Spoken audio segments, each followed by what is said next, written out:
Athletics will never be the same. The house settlement is done. A full breakdown on that today. Plus, the Twins pick up a win, and the finals are squared at a game apiece. Hot Mike begins now. Hot Mike with Dom Izzo. Really? Really, Dom? No. I like what Dom's doing. Okay. Dom Izzo. Jeez, come on, Dom. What do you think I am, a magician? Yeah, I'm fired up, Dom. What else could I say? Absolutely. It was great to get on the field, and then Dom came up to me, and I'm trying to walk away from me. I just wanted to enjoy myself out there. Hot Mike. Great job. There's got to be some kind of intelligent question about something. Coach Dom Izzo, WDAY in Fargo, North Dakota. Can you give me a layup or something? Hot Mike. Presented by Northwestern Mutual. That program is second to none. On the networks of WDAY. You know, if it's not about sports, I find it very hard to concentrate. Here's Dom Izzo. Good Monday morning. Welcome to the It'll Never Be the Same edition of Hot Mike on WDAY Extra. KSFL, good morning in Sioux Falls, KNBN in Rapid City, and Inforum.com. Happy Monday, everybody. New week ready to rock and roll. Hope everyone had a great weekend. We went from 80 to 50 in no time, which was great, but we'll have some warm weather back before we know it. Welcome to the show, everybody. I am Dom Izzo, host of said program, and welcome to a new week here on the 9th day of June. As I said off the top, Never Be the Same edition is the best way to describe what we now know for college athletics going forward. Leave it to the NCAA and college sports on a Friday night about 8 o'clock for everything to be signed off in the House settlement. Just a innocuous signing by the judge in California, something we've been waiting on for nearly 3 full months, about 8 o'clock Central Time, 9 o'clock Eastern, that everything went down. And what it means as of July 1, that schools that opted into the settlement, granted that's the Power Four were automatically part of it, but any other schools that did opt in and have until June 15th, a week from yesterday, to decide, can now start to directly pay their athletes out of a revenue-sharing system. $20.5 million that will be divvied up however the school decides will start come July 1. What it means, that's what we're going to try and decipher today. What it means to the schools in our backyard, the 4 Dakota schools that we cover pretty extensively here, none of them opted in as of today. They still have a week to decide, but that means that they are not part of the revenue sharing system, that they are not part of the roster limitations that will be part of it.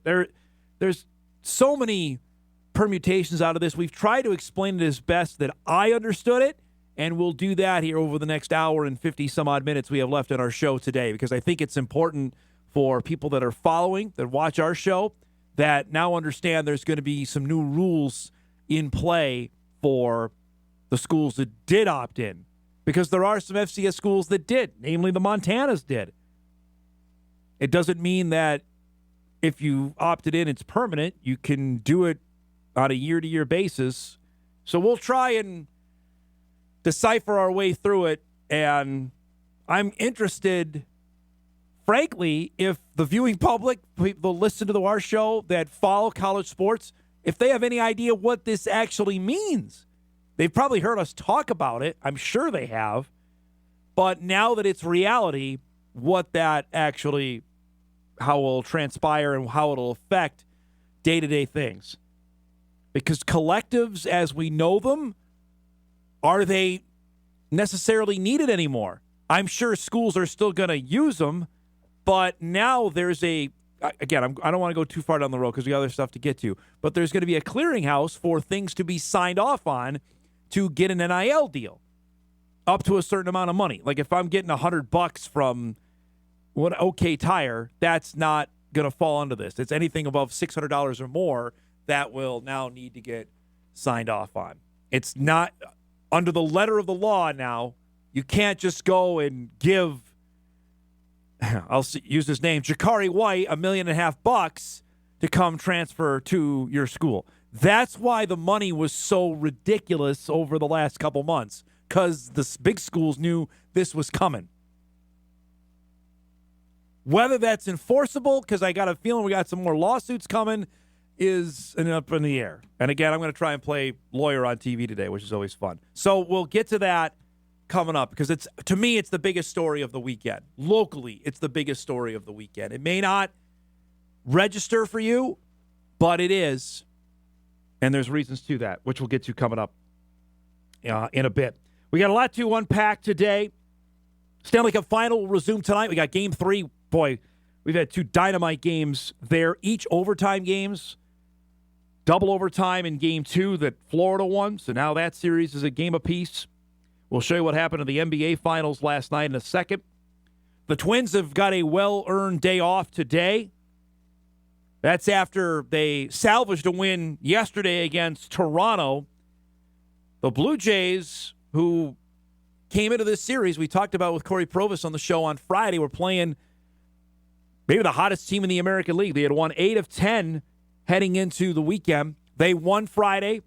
They won Saturday, so they were going for a sweep yesterday. Joe Ryan was starting for Minnesota, and it was the Twin Bats that gave them some offense early on in the game. It's a 1-all score. Little sac fly to start our week from Trevor Larnach to make it a 2-1 Minnesota lead. George Springer is one of their big hitters for Toronto. With the game tied at 2 in the top of the third. I'm laughing here, folks. My monitor looks like I'm looking at an MRI machine. The colors are way off.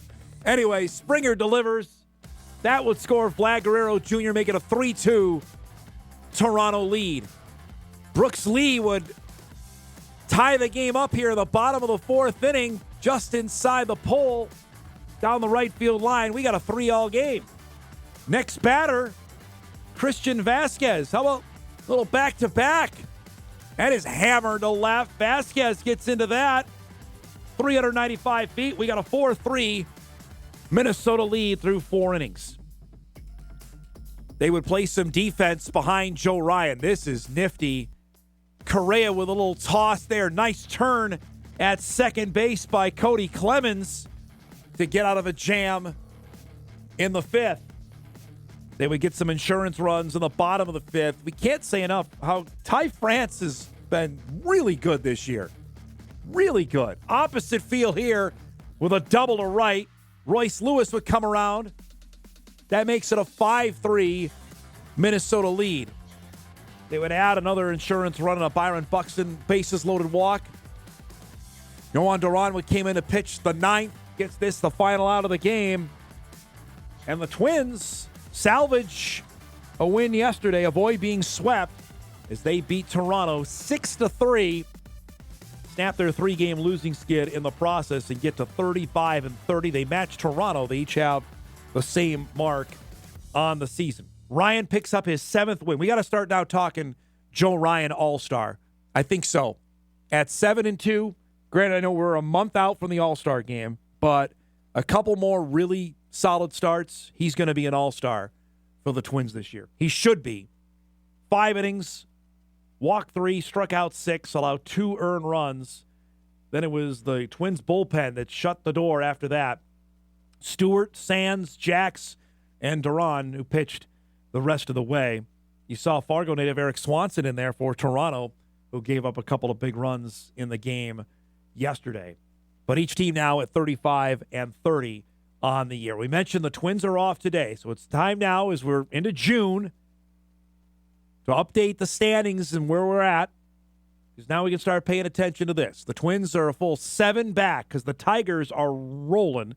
The Tigers took a series from Chicago. The Cubs have the best record in the National League right now. So that's impressive. Detroit is nearly 20 games over 500. The Twins will not see Detroit until the end of the month.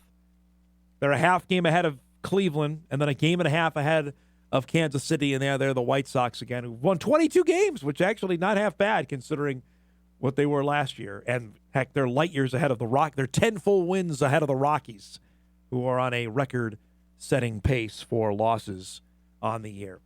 Twins, I mentioned, will be back in action tomorrow. They'll welcome in Texas, the underachieving Rangers, to start a 3-game set at Target Field. But that's a good weekend. Now, granted, they dealt another blow on the mound. Zebby Matthews went on the injured list, so that's 2 Twin starters that have gone down now in the last 5 days, with Pablo Lopez's injury that happened last week. Now Zebby is down. That's what you got to worry about for how well they've played over the last 6 to 7 weeks, is how well they have pitched. As of now, they have not announced a starter for tomorrow night's opener with Texas. Likely making a call up there. Festa will go Wednesday, Bailey Ober for the matinee on Thursday, and then they turn around with Paddock and Ryan to start the series on the road as they go to Houston and Cincinnati starting later this week. So a good win there to wrap up that series. Also last night, the attention focused on Oklahoma City for Game 2 of the NBA Finals.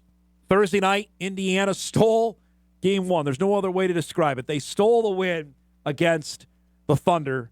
They never led in the game until Tyrese Halliburton shot with 0.3 of a second remaining to win the first game. You had to know that the Thunder were going to come out possessed last night, and they did that in a big way against Indiana in a game that frankly never felt super competitive. Chet Holmgren was really good. He was not great in Game 1. He knocked down a 3. He gets to the basket. He had 9 points early on to give the Thunder a 6-point lead at 26-20 after 1. Step back 3 here. When the bench guys started getting to it, including Aaron Wiggins, who knocks down that 3 to put the Thunder up by 21, you know it was going to be a long night. SGA gets in and scores. Thunder go on a 19-2 run to make it a 52-29 lead. Alex Caruso 3, look out, with 2 minutes to go in the first half. It was getting ugly at this point. The lead is 15 at 59-44. Another corner 3 there from Jalen Williams. He had 19. The lead was up to 18. He loves that play. Loves that crossover little step back. I don't know how you defend that. That mid-range shot, he's perfect at it. Thunder go up by 20 at that point. It's 76-60. Wiggins had 18 points off the bench for the Thunder. Again, at an arm's length lead, the lead at 19. Turnaround shot by SGA, the lead at 19 after 3 on the fadeaway. This is the biggest highlight of the night for the Pacers. Miles Turner on Hartenstein. Look out. That was pretty much it for the Pacers last night. Again, they're down 19. I don't know how much flexing you can do when you're down 19. SGA knocks down another mid-range jumper. The lead at 22. Drive and an and one, because he's so good at that. 34 points last night for the MVP as the Thunder roll in Game 2, 123-107. Halliburton, a quiet night again, 17. He was only loud at the end of Game 1. I'll give Eric credit for that. He mentioned that on the show on Friday, that he's been, I won't say a no-show, but he's not been a factor outside of when it counted the most at the end of Game 1. SGA's been great. 34 again. I think he had 38 in Game 1. Caruso goes for 20. What do you say about Aaron Wiggins off the bench? Come on. If you're going to score 18 points in 21 minutes, that's going to be awfully hard to beat. Your bench guys in role player guys always play better at home, and that was the case certainly last night. So the series is a game apiece, 2 off days because we've got a travel day today. Then I guess the day off on Tuesday, so we don't play Game 3 until Wednesday night on WDAY. Game 4 will be Friday night in Indianapolis. That's going to be some kind of scene for the next 2 games. And we now know Game 5 will be a week from tonight because they have 2 more off days to travel. The NBA changed this up a few years ago, go to 2-3-2. They did that forever to go back to 2-2-1-1-1 which it's 6 of one, half dozen the other. But when they did that, they put in extra days off for travel. So Game 5 is a week from tonight, the 16th of June. We know that'll be necessary. Now, with the win last night, does that mean that this series has reset itself? I think Indiana will get one at home. I do. Now, the fact that they won a game, that's all they want to do is get a split. They did. Now they got the next 2 games where they've been so good in Indianapolis. I'll be intrigued to see what Game 3 holds. That's going to be a great environment coming up Wednesday night for the next game of that series. We got a packed show coming up for you. Excited about our guest lineup here on a Monday. It is Monday, so we do our best of the weekend. We'll salute that coming up in just a few minutes. It's going to be basketball heavy in there. A couple of big-time local offers for guys coming up at 9:20. Sam Herter will join us at 9:35. Sam's been on the house stuff in terms of what it means for the FCS since we got wind of it. So we're going to spend a lot of Sam's time on that. We'll spend some on conference realignment as well. We found out late last week Utah Valley made its announcement, what that means for FCS teams, because there's football teams in the WAC that have got to make up their mind, that are being tempted is the best way to describe it with other offers. At 10 o'clock, Jeff Kolpack will join us. Jeffrey's also been writing extensively on the House settlement, what it means for North Dakota State, and the options if they would want to opt in. Matt Larson, athletic director, told us that they are not going to. Larson is currently in Orlando at the National Convention for ADs. That ought to be a humdinger of a couple days. Matt's going to join us on Thursday when he gets back to give us the assessment on this and where things go forward. So we'll talk with Jeff about that coming up at 10 o'clock. And later in the show, we'll give the full breakdown on what this means for people locally and how, frankly, if you get an understanding of, get your arms around it. We're going to try and explain it the best we can coming up later on in the show. So that's our lineup here on a busy Monday morning. We're glad you're joining us. We're back and ready to roll. When we come back, our best of the weekend. No surprise the Lynx are part of that because they haven't lost yet. Hot Mike on a Monday. Back after this.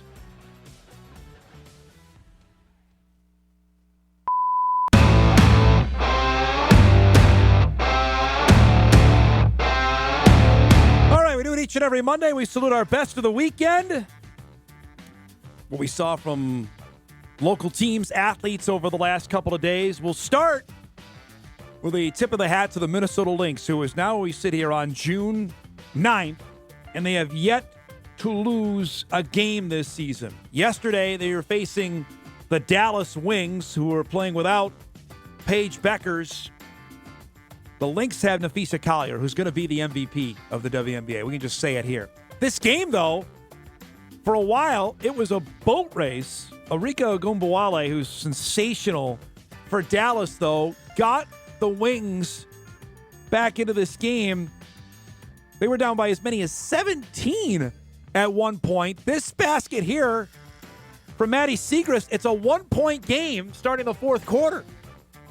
Courtney Williams beats Collier, who drains a corner three. Joins Asia Wilson as the only players in the WNBA with more than 25 points in a game multiple times this year.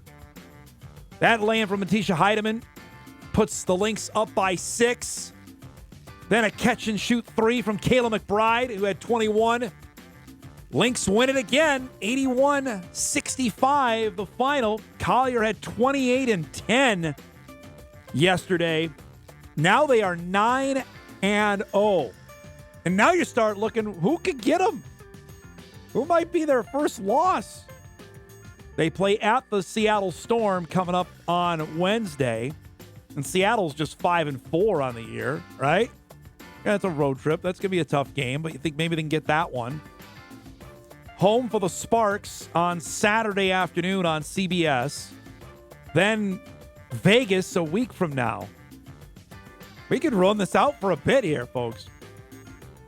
Remember, though, there's a couple of unbeaten teams still in the WNBA. The Liberty haven't lost yet either, of course, who's the team the Lynx lost to in the finals last fall. This reminder that It went the distance last year. Remember, they went 5. The WNBA changed things. Now it's best of 7 format. Just putting it out there. But Collier right now, you tell me a better player that's going. She's been sensational. Last 2 years, she's been really, really good for Minnesota. So big win there for the Lynx on Sunday without Paige Beckers. Dallas now 1-9 on the year. Staying with hoops, it was a big recruiting weekend in the state. If you follow high school hoops in our state, or you've watched any state tournament coverage on WDAY or WDAY Extra, the next 2 guys that we feature should not be breaking news to you that they are getting the kind of attention that they're getting. The fact, though, that the schools in our state are paying attention, maybe that will be a surprise. First, shout out to Bismarck Century standout Gibson Ginebrew. Gibson over the weekend picked up his first Division I offer from Dave Richmond and North Dakota State. That Ginebrew name you should know.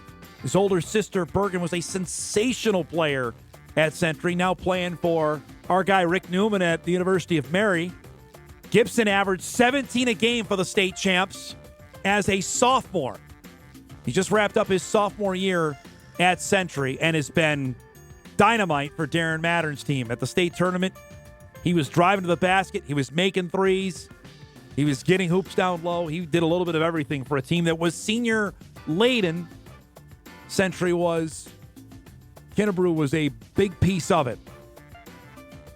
He plays for the D1 Minnesota AAU team.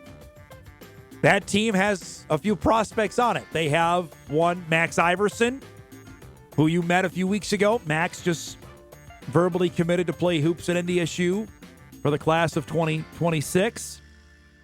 They got a handful of other guys that have played. That's Trayson Eaglestaff's old AAU team. A few other. BJ Omot played on that team. That's a elite AAU program. So they're playing against some really good competition. Ginebrew is 6'3". He can move and he can shoot. Some say 6'4". You never really know. It's so tough on that. But what we do know is the basketball bloodlines in that family are pretty darn good. And obviously, Richmond saw something there to extend an offer. So I believe that is the first offer extended for a 2027 guy for the Bison men. Is a local kid in Gibson Ginebrew. Congrats to him on that. The other local standout that got an offer this weekend is a guy that got a shout out on our show in mid-March as we were getting ready for the AA tournament here in town, from friend of the program, Bismarck head coach Jordan Wilhelm, because his sensational freshman, Kalik Austin, got an offer from Paul Sather this weekend. Kalik, who, as I mentioned, just wrapped up his freshman year as a member of the class of 2028. God, I'm old. 6'3" as well. Averaged 12 a game, 4 rebounds, 2 steals per game. Shot 40% from three-point range. Paul Sather extended an offer on Saturday to Kalik. His older brother Andre was a first-team All-State selection for Bismarck this year. The Demons, you saw, lost to Davies in the state quarterfinals. Eagles, of course, made it to the state championship game. Bismarck they love to get up and down the floor. Obviously, there is a strong Bismarck to UND pipeline that was established when Trayson Eaglestaff went there a handful of years ago. Again, just wrapped up his freshman year of high school. So typically on the men's side, you do not see that early unless it's a player that is a local guy, some kind of connection, or just outrageous talent that we need to be in on. Mason Clabo comes to mind. Mason got his first offer, I think, the middle of his freshman year from NDSU. And obviously Mason went on and just graduated this yesterday from Davies. He's going to go to Illinois State next year. That's the kind of offer that comes out that early if you're that talented or a local connection. Because typically in men's basketball, they're not offering guys that early. Women's basketball, it does. You've seen that time and time again. Heck, the Bison have, I think, 3 or 4 offers out to 2028 players. Lakin Donnelly being one from West Fargo-Horace. Donnelly's got a handful of offers and just wrapped up her freshman year of high school. But that typically doesn't happen in the men's game. So you got to be a talented player if you're going to grab an offer like that. So there you go.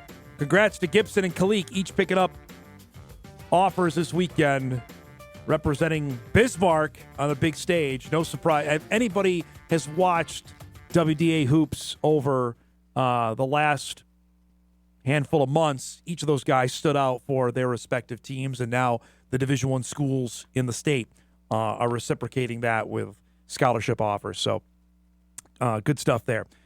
We didn't have time for it in our first segment, but we'll do our poll question now in reference to what we're talking about, because we're going to hit this heavy for the next hour or so on the program, is in reflection of what happened over the weekend. So do you understand what the House settlement means for college athletics? I thought this may be the case.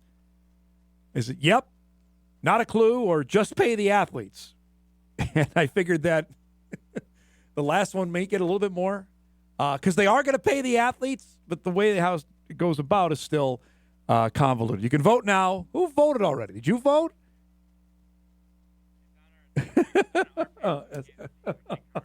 Oh, I see it. Well, anyway, 76% already saying not a clue on that, and we'll see what the voting public says before we're done. I have a tendency that may go up. I'll try. If I get that to 70% by the time 11 o'clock hits, I'll feel like I've done my job this morning, because there's a lot to wrap one's head around concerning this. Lawsuits, it's a lot, but we'll try and decipher it here this morning. We're due for a break. We come back. Our guy Sam Herder will join us. Sam's been knee-deep in this for the better part of a year.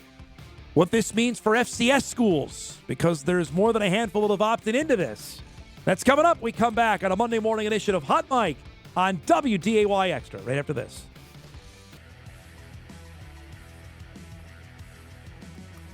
Welcome back, everybody. Monday morning show off and rolling here on WDAY Extra. Jeff Kolpack will join us about a half hour. Plenty to talk about with Jeffrey when he joins us. When I asked Sam back in, December, say, hey, I think we got enough going on. If we could have you on throughout the year, not just during football season, I think our viewers would enjoy it. There's no shortage of things to talk about. And then June 1 happened of 2025, where about 8 million things just transpired over the last 5 days, and I can't even recount everything that I wanted to talk about with Sam. Point being, there's no shortage of topics to talk about with our guy Sam Herder from Hero Sports, Bet and GM. My goal over the next hour and 20 minutes is to somehow explain to our viewers how big a deal went down Friday night. So I'll set it up on a tee for you for FCS schools. How big a deal is this now that the settlement has been finally approved? Yeah, I saw your poll too, that most people just didn't have a clue or didn't care. And I was talking, I had some family or hanging out with family this last weekend, and I mentioned this to a couple of them who are college football fans, and they didn't have a clue what it was. They didn't really care. They just get me to game day Saturdays, and whatever happens. Off the field is just all over their head. But pretty much this House settlement, what it means for the FCS schools and mid-major schools is, there's 2 parts of it. One is the back pay, where student athletes before NIL was a thing, they're getting back pay because they weren't able to earn off their name, image, and likeness. So that's close to $3 billion, which is going to be paid out over the next 10 years. Every single Division I school and conference have to pay into that. And so basically what that means is, let's say NDSU gets $1 million from the NCAA every year in distribution money. Now maybe it's only going to be $700,000, and the rest of that is going to go toward the back pay. So every single school is a part of that back pay. The other part of the settlement is schools get to choose if they opt into this part or not. And every Power 4 school plus Oregon State, Washington State have to opt in because they're part of the defendants. Group of 5 FCS schools and Division I AAA schools, which are D1 schools that don't sponsor football, they have the option to opt in or not. And if you opt in, that means you get a directly revenue share straight with athletes. And so University of Minnesota can tell their starting quarterback, hey, we're going to pay you $500,000 a year. So schools can now pay their athletes. Right. Opting into the settlement also means there is roster limits. And so instead of having 120 players on your football roster, you only have 105, but you can scholarship up to 105 now. So that's kind of the gist of it. I think most, if not every Group of 5 school is going to opt in. There's probably 20 plus FCS schools that plan to opt in the first year. And then next year, I expect there to be, twice as many schools opting in. And then year 3, even more schools opting in, schools to kind of ease into this House settlement. So we know the CAA put out a statement, a couple months ago, they were going to. I know William and Mary, and I believe Albany said they're not. Granted, William and Mary is leaving anyway. Montana State is doing it. Sac State, which granted they're an FCS school, at least for another week, Sam, on that they're going to do it. How would this be a separator if these FCS schools are, and we know the Dakota schools, at least of today, are not opting in? Yeah, I think I don't think there's a right or wrong answer if you want to opt in or opt out. The main reason I've heard of teams opting out is because of those roster cuts or those roster limits. And so, if you have to cut your volleyball roster by 3 spots and your basketball rosters by 3 spots and your football roster by 15 spots, all of a sudden that's less student athletes paying tuition toward the school. And with enrollment issues at schools, especially mid-major ones, they don't want to cut roster spots because that's less people going to their school and paying tuition, obviously. The reason to opt in is I think it can give you an advantage if you have the money to do so, because like I said, there are no scholarship limits for schools that opt in. And so Montana State, theoretically, well, I won't use Montana State, for example, because the Big Sky did set scholarship caps, but the CAA did not set scholarship caps. And so we'll take Campbell, for example, a CAA member. They can theoretically have 105 football scholarships now. There's nothing stopping them from doing that.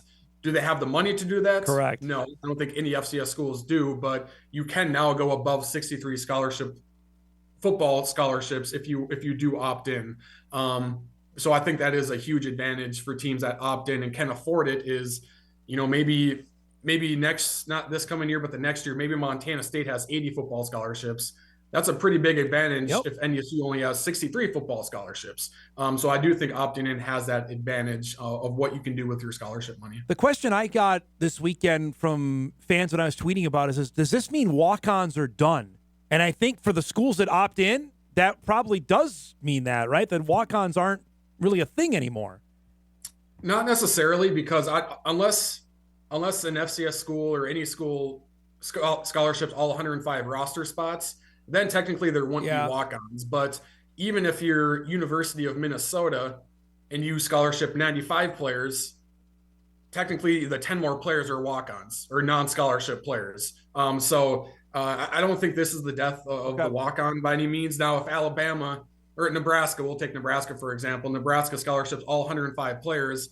Well, they used to have like 130 players on their rosters. Right. A bunch of them were walk-ons. And so for Nebraska, it's, they're getting rid of walk-ons. But for schools that don't scholarship up to 105, they still are going to be walk-on players. How many schools, FCS schools, in your mind could actually afford to do this? It can't be to fully scholarship 80 guys or 105 guys. No, none of the FCS could do that. Even to 80, how many do you think could afford to do that? Probably not a whole lot. Yeah. Honestly, you can probably count them on one hand. I would think so. Maybe 2 hands, because the revenue sharing part of it, which that's a different question of how many schools can actually revenue share, because there is an extra revenue in the FCS. Revenue share isn't a part of Title IX. And so you could revenue share $500,000 with your football team. That does not mean you need to revenue share $500,000 with the female sports. But scholarships is still Title IX.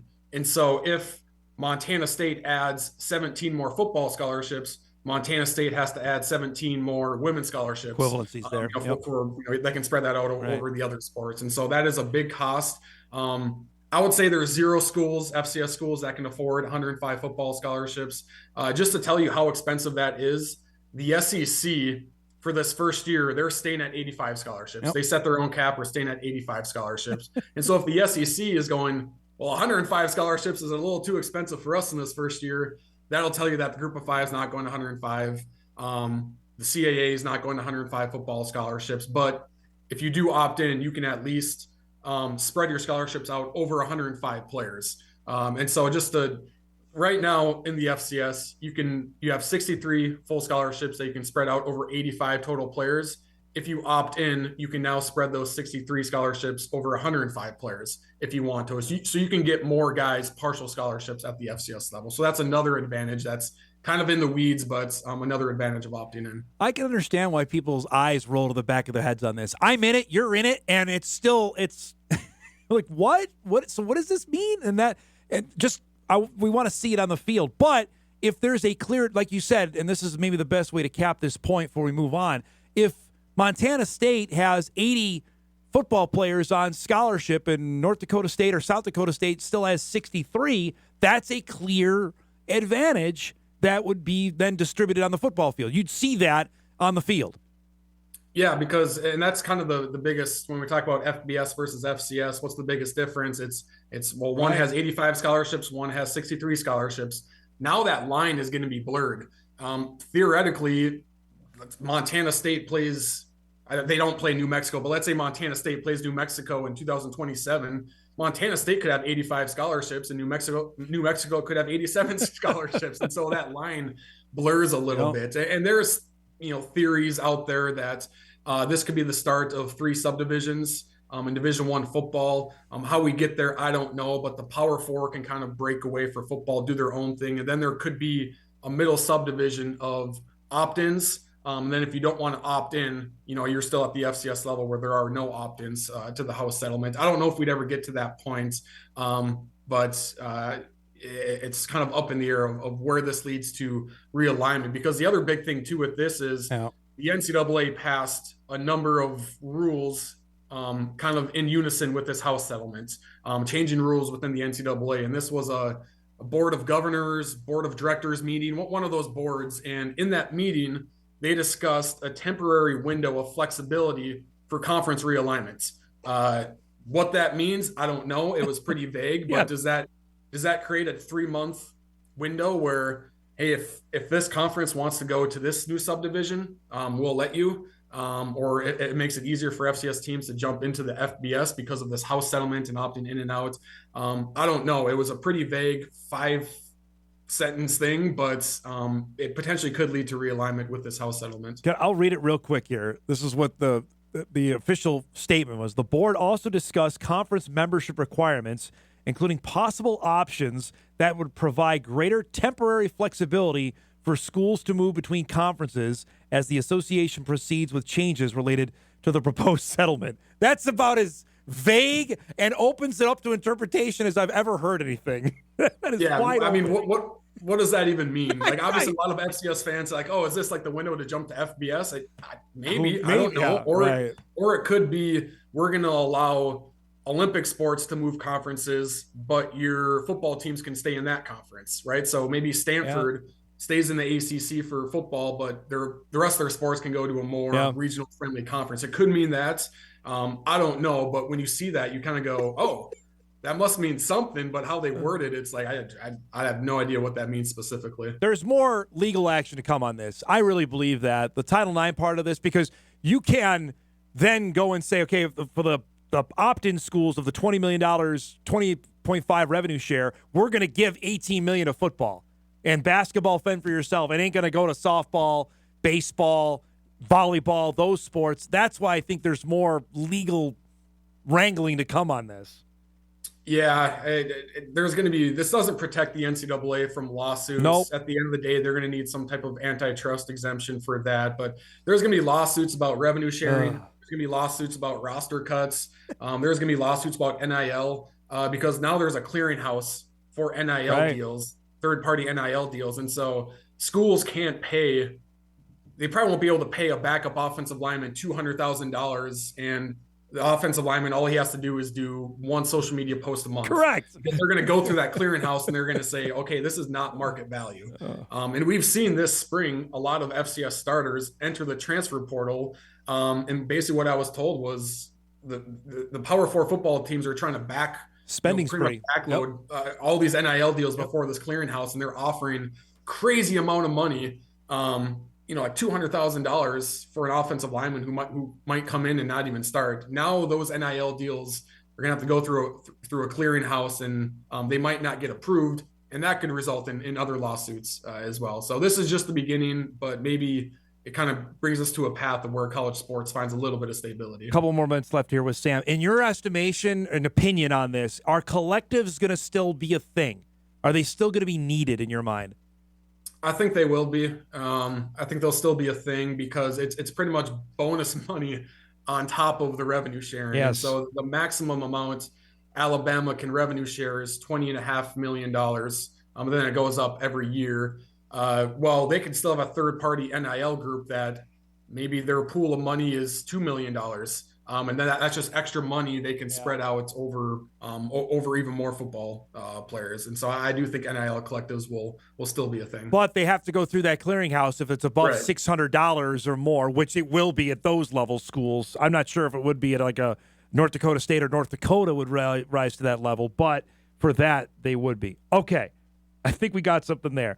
Realignment is also in the news. Utah Valley kickstarted it last week with their announcement they're going to the Big West. For us up here in the Midwest, Sam, that I look now, the WAC only has 5 football members. They got to make up their mind of what they want to do.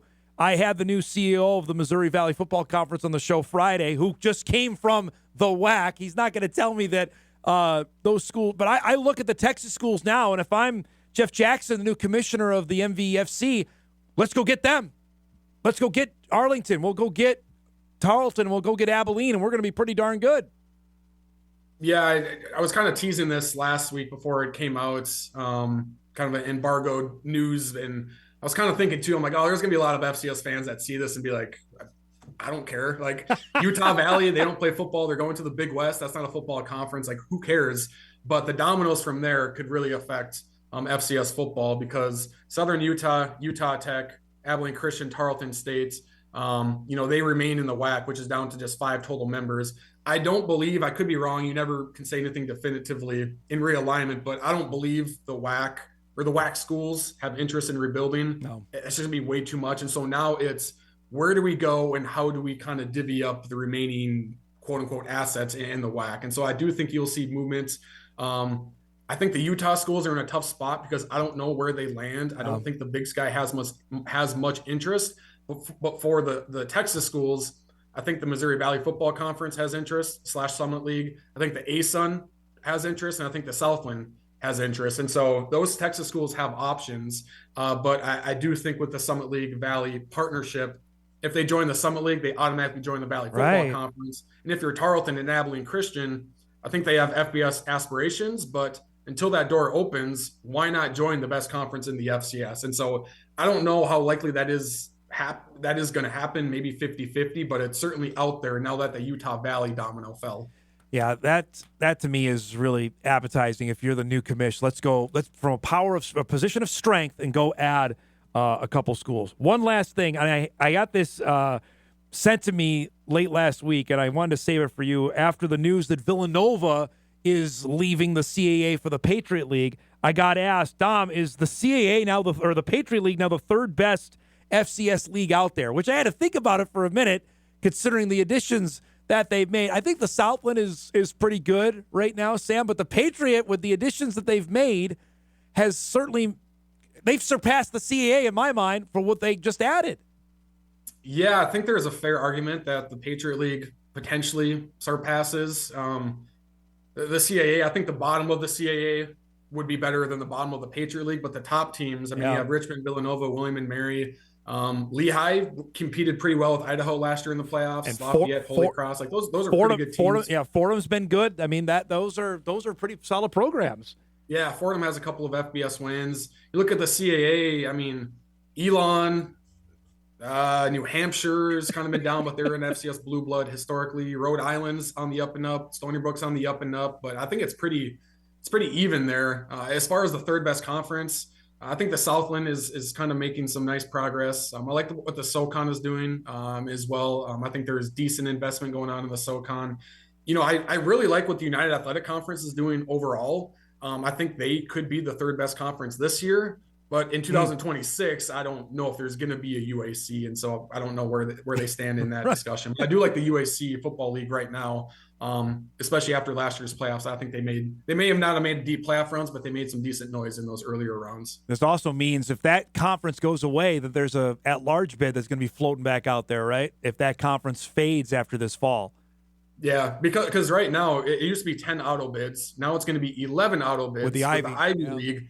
And then if the UAC goes away, then it's back down to 10 auto bids and 14 at-large bids. And so just a fluctuation of how the playoff bracket is going to look a little bit. Well, I don't know if we understand any better, but I really appreciate you diving into this and explaining it as best you can, man.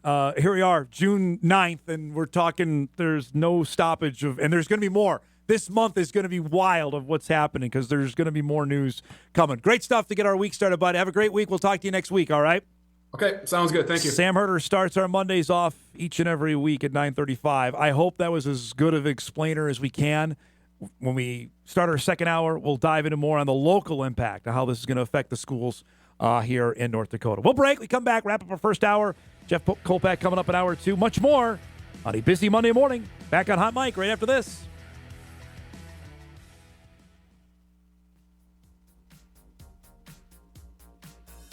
All right, wrapping up our first hour here on a busy Monday, trying to explain the landmark deal that was settled on Friday. Keep on voting now at Hot Mic WDAY on that. Hour two starts back on WDAY Extra right after this.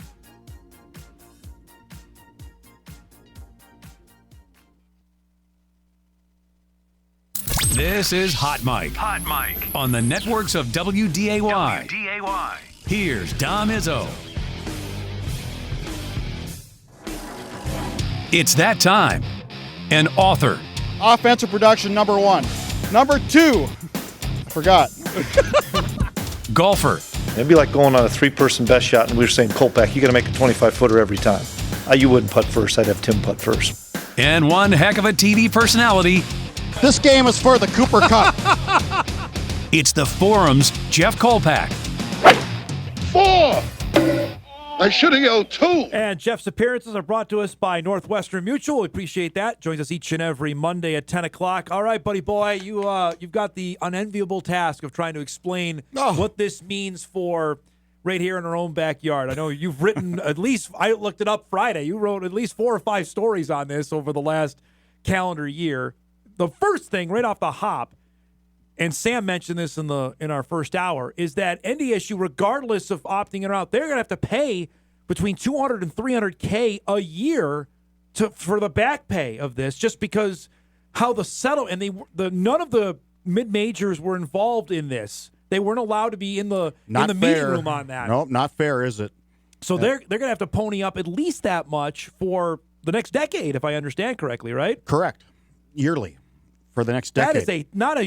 That's not chump change, man. No, and it's almost like if I go back, North Dakota Higher Ed did a freeze on something several years ago, and they had to cut the athletic department had to cut like so much percentage out of it. So I feel like it's similar to that. Can they make it up? Yeah, I mean they're in a better shape certainly than most mid majors. It was $800,000. The story you wrote, by the way, it was 2017. It lost in state funding over a 2-year period. Out of your story, I'm quoting here. So that's a sizable amount of money that they so they've gone through it before, and I don't know if they have a huge endowment. The Bison Athletic Department has $120 million or something. I believe so. That's what the number you wrote about, which is way bigger than most. Now I don't think you want to tap into that for this, but I guess you got to tighten the screws on other things, and I don't they'll find ways to come up with $800,000, but. This is 200 a year. At least 200 to 300 a year for the next decade. That's a lot of money, and that might be positions that aren't rehired, Jeff. If people move on or retire, I assume. I know Matt Larson has been planning for this for the better part of a year and a half. The conversations that we've had, I know you've had, this isn't like, we're running around with chickens with our head cut off on a Monday. No, but this is going to take a hit. But yeah, reality hits. Reality is hitting now. So what does this mean for everybody? And it's hard to say. I mean, the poll questions, I would bet it's going to be 80% people have no clue. Yeah. I mean, I don't blame anybody for that because I struggle. Yes. As I sit here and study it, what it means. We're in it. Yeah. What I think it means is there's going to be more BMWs in parking lots of athletic facilities across the country. Yeah. I don't think football outside of football locker rooms. I think nicer cars. It also means for the Olympic sports, I would be really worried. About the future of that. You're gonna have to find a cash cowboy or cowgirl or cowwoman or whatever to fund your program to maintain. Now the pitcher at Texas Tech, $1 million, 1.1. Yeah, to leave Stanford to go to Texas Tech, and then she just got another deal, so she's going to come back next year. Nyjah Kennedy, as you're talking about, who's fantastic. That now is you can't do that anymore. The deal that. Well, I'll throw the name out there, Cody Heisman got, or Jakari White got. That is no longer allowed, according to this. I don't know what the enforcement is yet on it, Kolpack, for a guy like Jakari to get $1.5 million just to – that's why the spending spree was so crazy from April to now, because they knew this was coming, and there's supposedly a clearinghouse that, much like you have to go through a clearinghouse to be eligible to play, this is going to happen to – allow for NIL deals. Yeah, and I guess I quite don't understand the specifics of that. I don't know if everybody, you're not alone. If even the schools understand what's the specifics of that. But Jakari White, good timing. Absolutely. Get in when the getting is good, man. Absolutely right. Because now Archambault, nice timing. Yeah. I mean, you look at it now where I think it's anything over $600 is going to have to go through this clearinghouse NIL deal. So we're talking. NDSU can probably make those kind of deals, and I know they have with their collective that has probably right underneath that threshold. But anything above that, and I know there's going to be some football players, they're going to have to go through this. This means collectives aren't going away. No, correct. They're still going to be. They're still going to be a thing, as Sam mentioned. And I think he makes a good point to basically add on the pot. Like if we've got the $20.5 million for the power, and the collective is above and beyond that. Correct. And who knows what that'll be? Right. But now any shred, and you covered college sports now for 40 some odd years. Today or July 1 starts a brand new era because then the schools can actually start paying the athletes. We are now there. And I do know the athletic department and the Green and the Gold Collective, they've been talking for a while now. Again, this is not blindsiding them either. There's been several meetings, I do believe, in the planning stages of what to do next. So it's not like Jay Bartley woke up this morning and went, oh, what do I do now? They've been thinking about it for a while. Yeah, now, I'll be interested to see what they do. Yeah. All of this is intriguing. Now, the roster limits is something I know you've written on quite a bit as well, and that was the holdup of the settlement. No, that's grandfathered, correct? Correct. But do we know the numbers in football yet? Not specifically, but I think if you're on a walk-on now, you're going to be basically allowed to come back this season. After this year, I think we're going down to graduated. I think we're going down to 105. We're going to be a hard and fast number in football on that. Yeah, Chris Kleiman was worried he was going to have to cut like 30 guys this spring. So apparently he will not have to do that now. I'm sure they still did. There were some guys that probably asked it not to come back, but I'm not sure on that. He called it's going to be one of the worst days of his coaching career. Yep. So that's real. Basketball now has a limit of 15. I know some had gone over that. Baseball's another one. I know close to your heart on that they had, I think, equivalency of 11 scholarships. Now they can go up to 34 in baseball. And just because you can, like Montana State is opting in on this. That's the big, because that's the only local one to us that is opting in. So if they want to fund 105 scholarships, they can. I don't know where you're getting that money. To go from 63 to 105, that is an astronomical amount of money. Will NDSU opt in? I think they're going to want to see what it's like. They want to, because if Montana State, let's say, Jeff, they go to 80, and the Bison are still at 63, that is a decided advantage for Montana State. Yep, and so that'll play your hand, certainly. And the flip side of that, though, is if you do that, you got to have the equivalency on the women's side. You have to raise 17 scholarships for women's sports as well if you're going to do that. That is so okay. That's 34 scholarships there. That is how much of I don't know what tuition is going rated at NDSU. That's a lot of cash. Probably a little more than you and I were there. That's a lot of cash that you're going to have. In college, yes. You know, talk about finding basically a sugar daddy out there that's got that kind of cash. Again, I look at the viewer and I'm going, do you really care? I think they would care once you see the discrepancy on the field of play or on the court. Say, wait a minute. They got this many guys, and there are this many good guys? But again, I'm just sitting here on Monday morning, June, 9th. And, and your loyal viewers, and you have many of them, I just don't know if they give a rip about this right now. Yeah, I struggle with that this weekend. Because it's so detailed and so administrative. I struggle with that this weekend, and I came back to the point of I think it's important. It's important enough to spend today on. I don't beyond. I'm not sure. But today I'm going to spend the 2 hours talking about it because of how big this is going to be for the future of the sport, specifically football, specifically North Dakota State football, I think is why it's important. But I don't disagree with you that, it can make your eyes roll the back of your head. Really? I'm not a lawyer. I'm not an administrator. I like to cover the games, and I cover this much stuff as I do the actual competition. And I struggle writing about it too, because how much do you get into? I've read stories from national publications.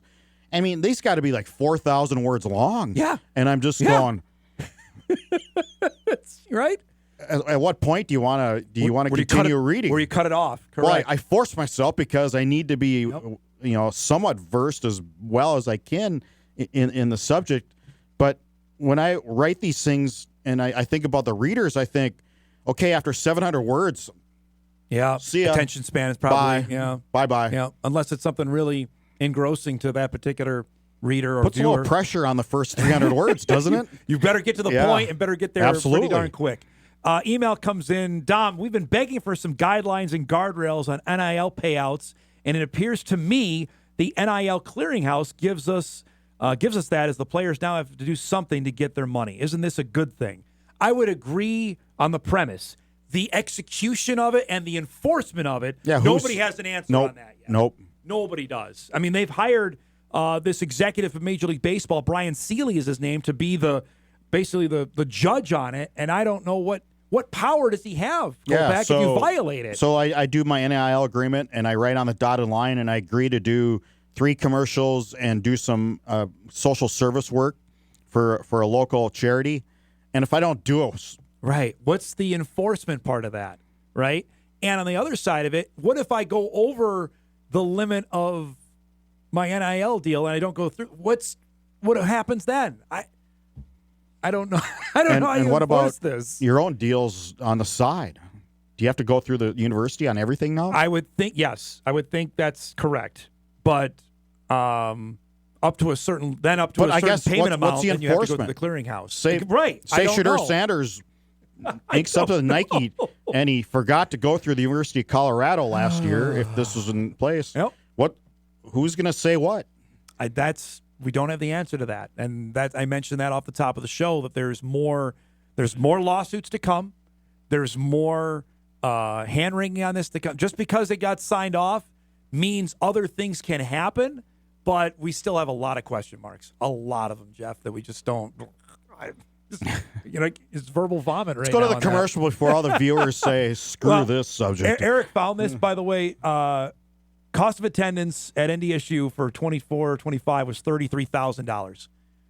Okay, so if you're going to add, let's say, 34. What do you mean 33 for what? For scholarship for the year. That's per tuition. person? Tuition, 33,000. Yeah. No, 3,400. No, but tuition is $33,000 a year, I believe. That includes tuition. Must be out of state. Fees, room, and board. Right. In state is $9,000. Out of state, $13,000 for tuition. That's just tuition. So. But the athletes, cost of attendance are still getting, if you're full ride, $3,400 a year, right? Or but $3,800. I'm just talking the whole kit and caboodle. If you're a student, there, $33,000. So if you're raising, 34 more scholarships, I'm not great on math off the top of my head. So yeah, there you go. It's over $1 million that they've got to go raise if they're going to, if they see Montana. If we go throughout this season, and Montana State's really good again, and they've opted in, and they've funded above 63. Let's just say they go to 70, and we see a clear delineation on the field. Well, wait a minute. They were able to put these guys on scholarship. NDSU's going to have to. They're going to have to. And South Dakota State will be in the same boat. I don't think they're going to wait to see any delineation on the field. I think if they see Montana State going 80, they're going to go 80. Yeah. I mean, I just don't think NDSU is going to wait around that long. Last thing on this, and we'll go to break. I think they're going to go in. I just sooner than later. Larson said they're not this year, but they have until June 15th. They have till Sunday if they want to change their mind. I think I would bet there's some discussions going on this week. No doubt. Yeah.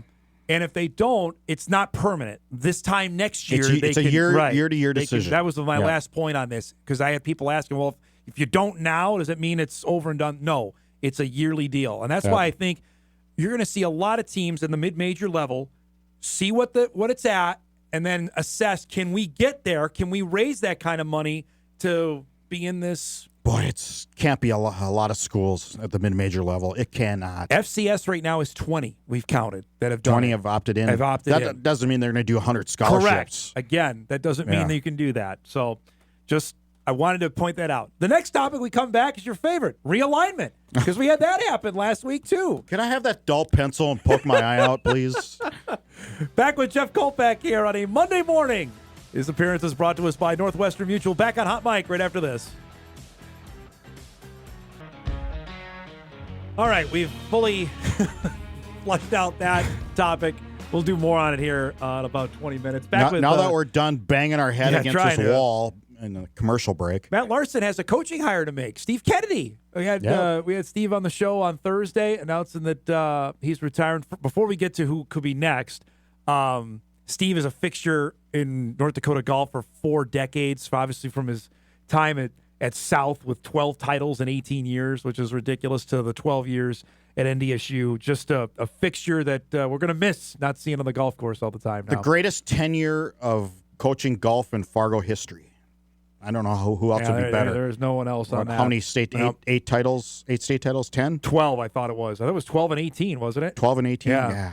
Think about that. And then taking NDSU to a pretty good program. Pretty good program. To win the Summit League championship in golf as a team, I don't know if I ever thought that I'd see that. And the Bison ended up doing that in 2018. Yeah, you don't practice outside until you get south. No. Until your first meet of the spring. And the fact that obviously his name will always be attached with Tom Hoagie, but the other greats that he coached, and Ben Freeman was a really good golfer. There was a bunch of guys that went through at South were really good. There was a good several guys who gave the minor tours a shot, pro golf a shot. Well, Schultz comes right down. Obviously, Dave Schultz was right there. Kane Hansen. Yep. Think of that run in South. Did the Dodens play under him? I don't know about that. Yeah. But that's just an unreal. Those 3 that we just mentioned all did, and we're all really, really, really good golfers. I'm intrigued on who gets this job. That's one last thing on Steve, because he made sure that the best. He expanded that reach, and he mentioned this to me on the show Thursday, that it's going to get harder now, Dom, with St. Thomas in the mix, because the Bison would have their field day, Jeff, of the Twin Cities golfers to come. The homegrowns come right to mind that came up here. That's not. I don't know how, with all the other sports, St. Thomas is right in the mix as well with men's golf. Well, they are, and I guess you got money, facilities. What does St. Thomas have? Do they have an indoor you can hack at 100 yards? It's coming, yeah, it's coming, and they have. They're there. It's location. That's the big thing on St. Thomas. But that was the thing that Kennedy was able to get, was the level of player, I thought, especially locally. You look at Nate DeZiel from East Grand Forks. The Holmgrens obviously come right to mind. Ian Simonich here from Moorhead. Andrew Israelson from Staples. He mentioned that. Israelson was the game changer, he said. Getting Izzy to come here was a major deal in why Bison men's golf got to the way it was. And it's a testament to, I think, the administration for letting them travel like they do. Oh, man.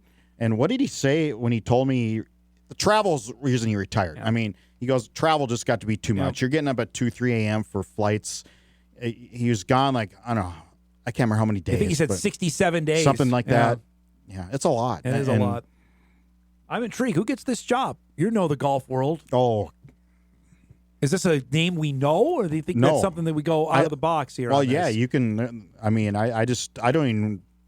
I couldn't even tell you Just in your connections in the local golf world, is there anybody that come to mind and say, boy, that might be, because I would think, doesn't necessarily young, but mid-30s, that kind of age could be the next person to take over that program. If there's anybody that comes to mind on that. I know. Would Dave want to take it over? That's the name I thought of. I think he's got a pretty good job. That's what I mean. Right now at how do you FCC? balance that job with this? I don't think you can. And he's got 3 young girls. I don't think he'd be gone that long. That's a full-time job. That's the other thing I think that Kennedy was ready to be done with. It's not just the actual golf season. It's recruiting, and then it's the fall. I mean, it's a lot. Like anything in Division I, it's a lot right now. That's what I'm intrigued to see who the next. I think you got to expand what you're thinking just locally. I do. I mean, there's a lot of good coaches across the Midwest. Mm-hmm.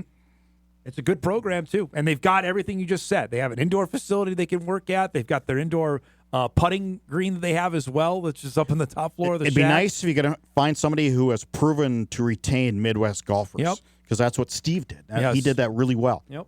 And knows full well also the level of talent that's here, that's coming up through the pipe that you've got to know. We've covered on this show. Junior golf really in North good. Dakota is booming. Yeah, it's really, really good right now. Okay, the other topic I wanted to hit on was your other favorite, and that's the realignment wheel is spinning again. Your friends out at Utah Valley. Oh, dang. They went to the Big West. Have you been to Utah Valley? You've been to Orem? No. You've been to Cedar City. You haven't been to Orem. Been to Cedar City 3 or 4 times, maybe. Because they're back in the news because Southern Utah now needs a home. Southern Utah and Utah Tech are floating out there in the WAC with UT Arlington, Tarleton State, and Abilene Christian. Well, they need homes. I wouldn't mind with Southern Utah back in the Summit.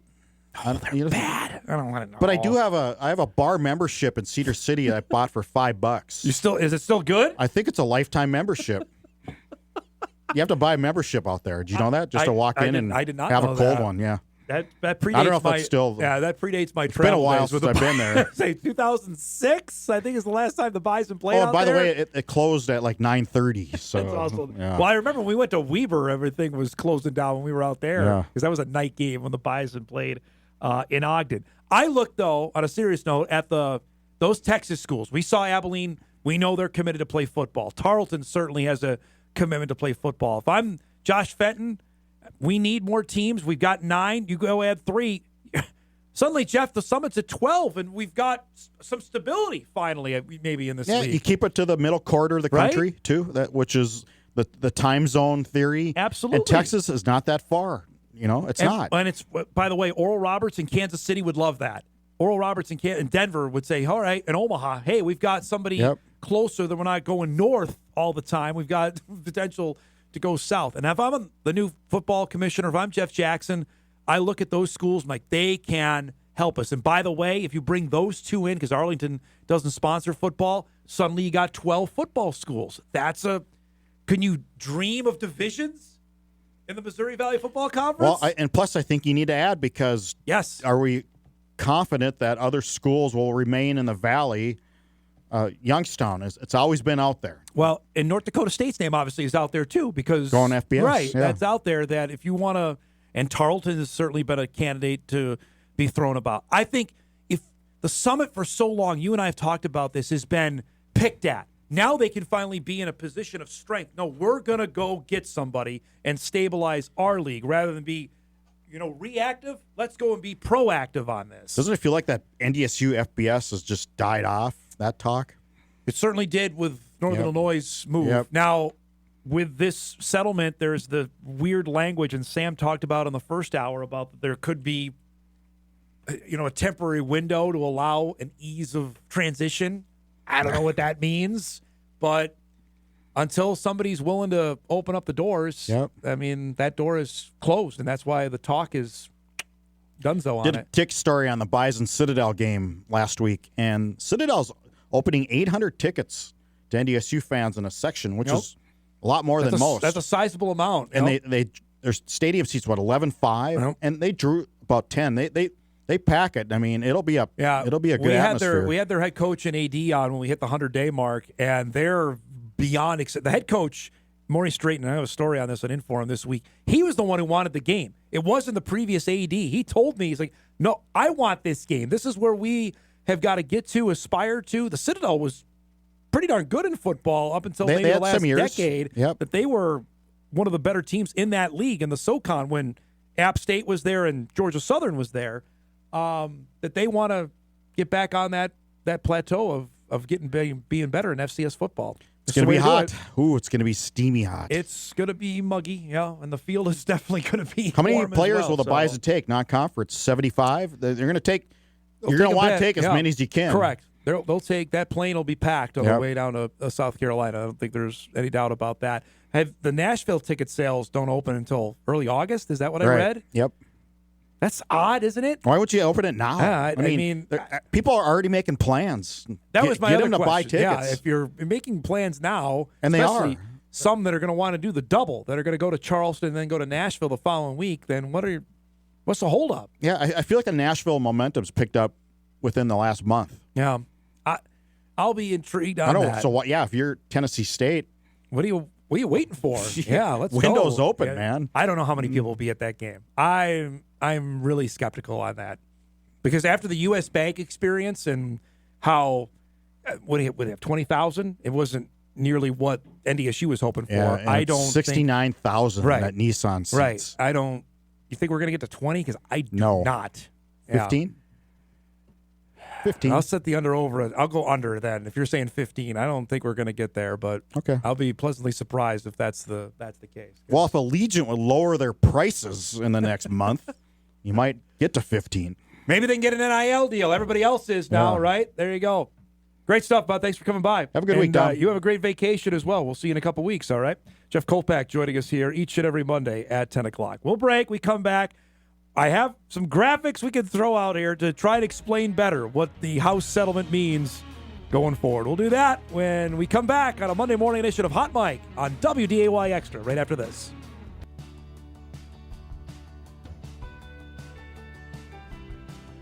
Welcome back, everybody. Monday morning show rolls on. We are guest-free the rest of the way here. I set aside this segment here before we wrap up the show to try and further explain with the use of visual aids are always good. I was taught that in any communication class that I had in school, that visual aids that will draw in the viewer, draw in the attention of said viewer or the audience. So we'll try and do that because I know this topic maybe bores you. It's like, I know I don't understand why you care, Dom. I'm not sure why I should care. And that's what we're trying to explain on this show, because I was wrestling with this for the better part of the weekend on how much we should do on it, because I think for John average fan, they do not care. They want to see that I'm going to go to the game on Saturday and I'm going to enjoy tailgate. I'm going to go to the game and I'm going to go home. And that's fine. You don't have to. That's nothing to besmirch on that.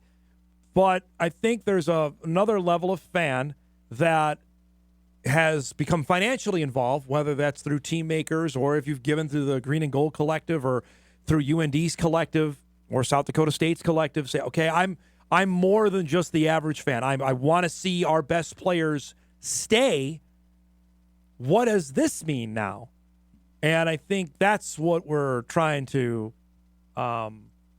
explain today, because I think the nitty-gritty on this can be really confusing. It's confusing to me, and I've been covering it for 2 years of what the back and forth on this was going to be. And I'll fully explain at the start.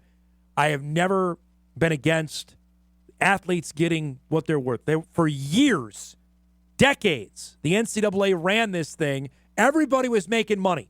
Everybody except the athlete. Everybody out there was making money hand over fist, especially once the explosion of college football happened right after the turn of the century. Right?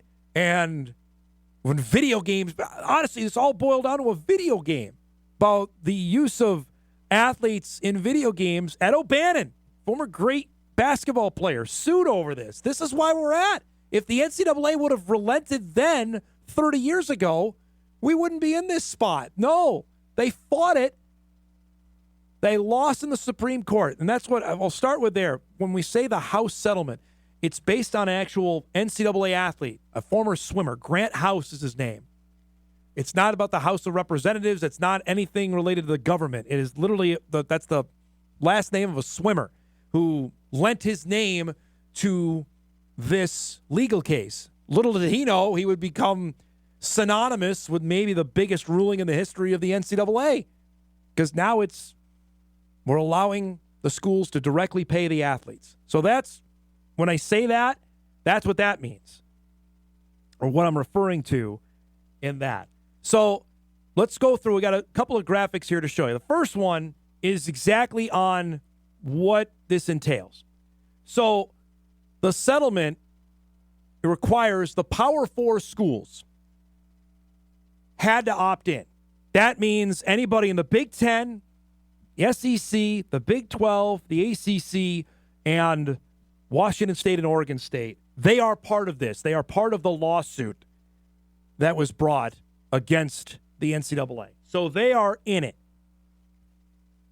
FCS schools, group of 5 schools, could opt in. They actually have until June 15th to decide if they want to be in this or not, which is this coming Sunday. We've heard from many schools that have said that they are going to wait. North Dakota State, South Dakota State, North Dakota, South Dakota have said that.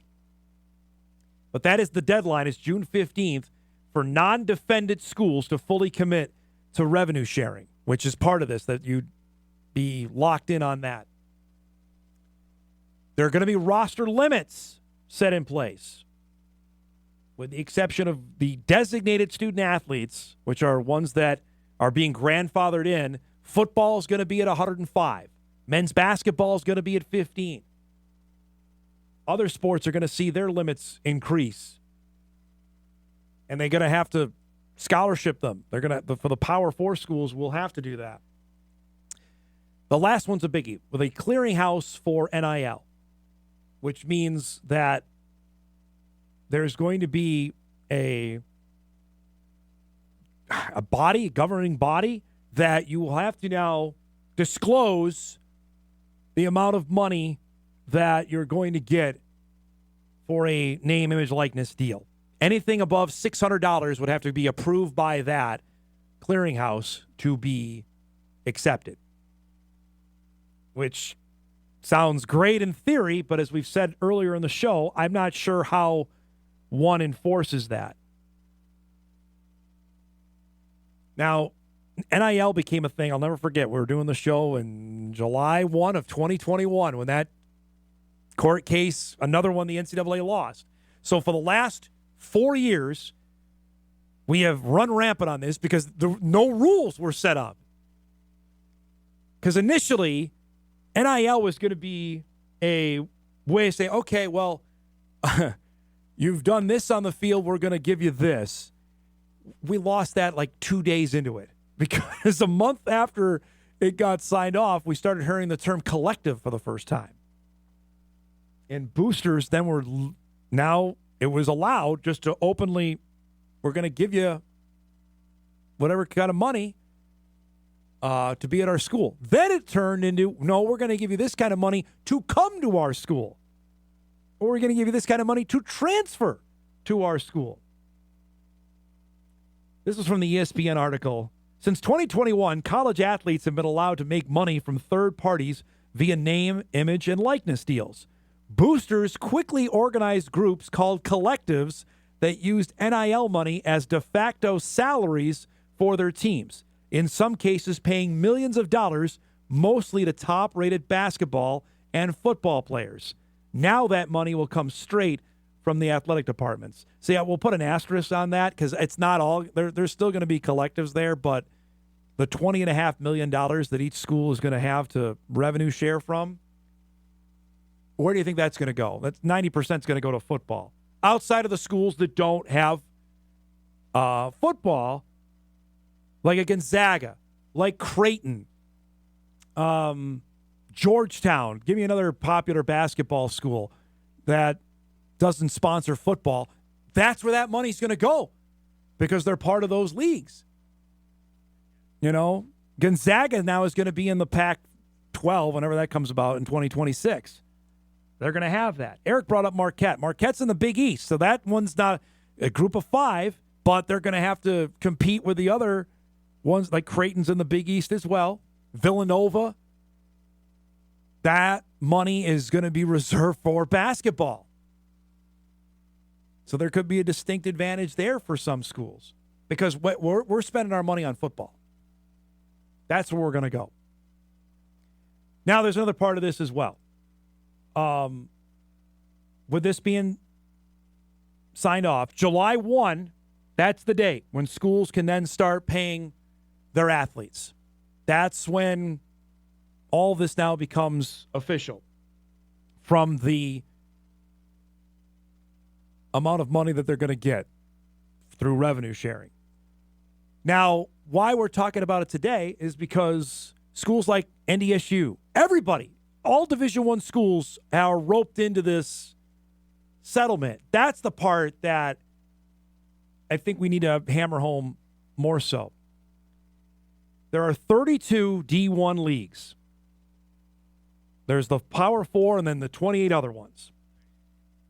The top 4 are responsible for $660 million to be paid. This is to the back pay for athletes who never benefited from this. I have not got this answer of where that is. That money only going to FBS schools? Because like a guy like Chase Morlock, my guy from Moorhead, is he going to get money because he played during this time frame? I don't have an answer on that. That is unclear. The other 28 schools are on the hook for $990 million. So for NDSU, UND, South Dakota State, they're paying the lion's share of it. Those schools, those like the Big Sky, the Mo Valley, the Horizon, the Summit League, the SoCon, they're paying the lion's share of this, not the Power 4. And they weren't allowed to negotiate with this in the settlement. The lawyers, they were not part of this. That's why schools at this level, they are not happy about that. No, they're not upset about having to pay the athlete. Let me get that distinction. But how the money got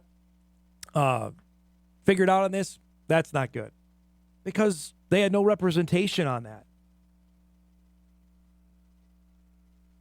And so now they have to figure out, departments do across the country today, and I'm sure, again, this wasn't sprung on them, but how are we going to afford this now?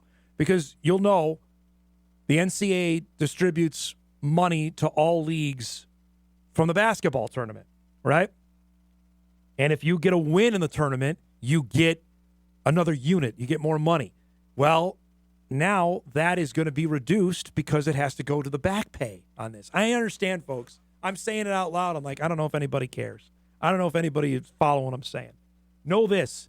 Athletic departments are getting pinched here even more so because now they've got to pay this out yearly for the next decade.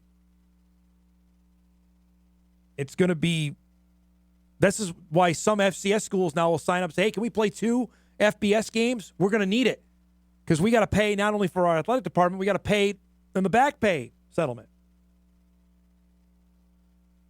It's going to be a deal. It's going to affect athletic departments in ways that maybe we don't even understand right now. And schools are going to have to make up that loss of revenue. How do they do that? They raise tickets, right? Ticket prices up. Maybe your season ticket package goes up. Parking up. They have to make up that money. Maybe you pay money to watch, video stream up, everything. That they're going to, how it comes back, it comes right back in your wallet. That's another way why this is important.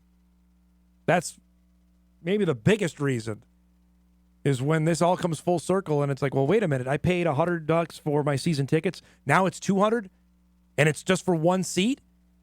Like, really? Don't be surprised on that because they've got to make up that lost revenue. And that's the easiest way to do it is to jack ticket prices. Anything about that. And there will be schools doing it.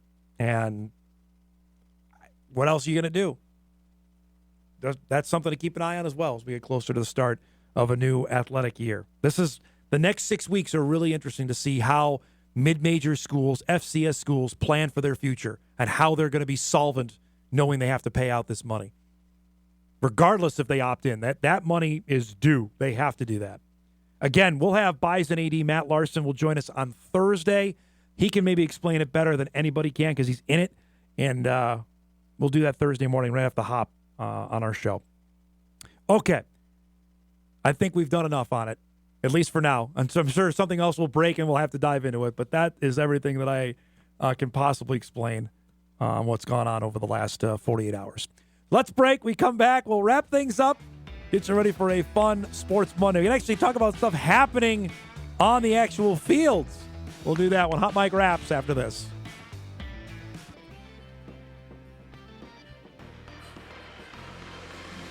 All right, wrapping things up here on a fluid Monday show. A lot happening there.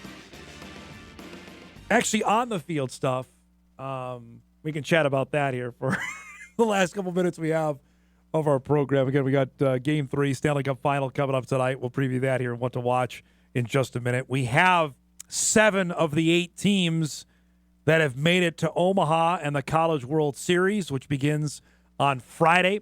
One spot is left up for grabs. That'll be decided tonight between Murray State and Duke. I think we're all rooting for Murray State here to get that last spot.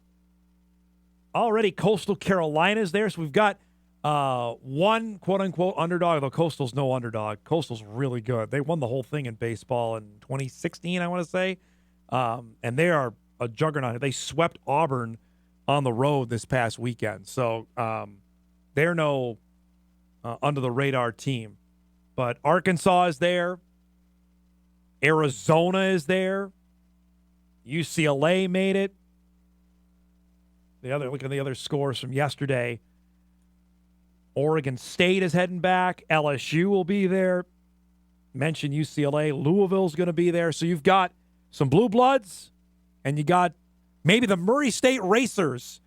If they can beat Duke. They scored 19 on Duke yesterday in a game they had to win now to get to the winner-take-all game coming up later tonight. Email comes in. The average football fan won't care about until ticket prices double or triple. Then the complaining will begin. Schools who sign up for this will have to raise money somewhere, so why not stick it to the fan? Then let the businesses support the school because the average fan won't be able to. That very well could happen. Would not surprise me one iota on that. Granted, I'm not really surprised by anything anymore when we get to the world of sports and when it comes to this, what we're talking about. But again, just full disclosure, wanted to share as much as we could on it because I thought it was important for the local fans to understand what this means and what it means going forward. I think that's what we've all been trying to wrap our heads around, whether it was NIL and the portal over the last 4 years. And now it came to a head with this. And now it's on to the next step with it, which could get even more convoluted. So the more we think we've got our arms wrapped around it, the more we find it slithering through and like, nah, we're going to zig this way instead of actually maybe going down the path you thought that things would be going down. That's where we're at. Also this weekend, I know Bison got 2 big commits football-wise out of the Twin Cities. I know who they are. They've asked me not to release it until they make it official, but Bison class of 2026 grew by 2 this weekend. You'll meet them as soon as they make it official. And they're darn good players that the Bison were able to get out of the Twin Cities. And we'll introduce you to them when they are ready to let it be known. They're calling their other schools, let them know that they are not coming there. That's part of that. Poll question, I tried to get it to 70%. I got it to 72% on understand what the House settlement means for college athletics. I'll take that as a somewhat win. But it's a lot to wrap your minds around, folks. I know it. All right, let's do some what to watch before we get out of here.